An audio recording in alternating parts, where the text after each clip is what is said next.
আজকে ঠান্ডা ঠান্ডা ওয়েদারে রান্না করে ফেললাম সিম্পল একটা খিচুড়ি। জানি সবাই খুব ভালোভাবে রান্না করতে পারেন, বাট আমি আমারটা শেয়ার করলাম। আমি এখানে কাটাকাটি এবং মশলা সব রেডি করে ফেলেছি।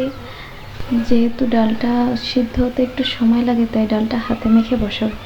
প্রথমেই ডালের ভিতরে দিয়ে দিব পেঁয়াজ কুচি আর রসুন কুচি, তারপর পরিমাণ মতন লবণ, হলুদ, মরিচ, তেজপাতা, তারপরে সব ধরনের গরম মশলা গুঁড়া, এরপর দিব চাট মশলা এবং সামান্য আদা জিরা বাটা, পরিমাণ মতন তেল এবং কাঁচা মরিচ।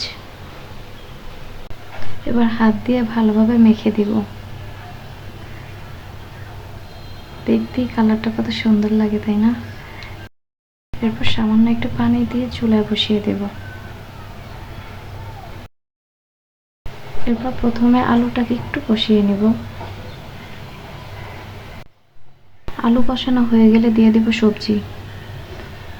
সবজিগুলো সিদ্ধ হয়ে আসলে চালগুলো ঢেলে দিব।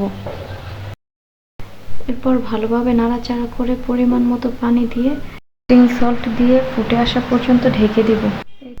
এই তো তারপর হয়ে গেল আমার সিম্পল খিচুড়ি।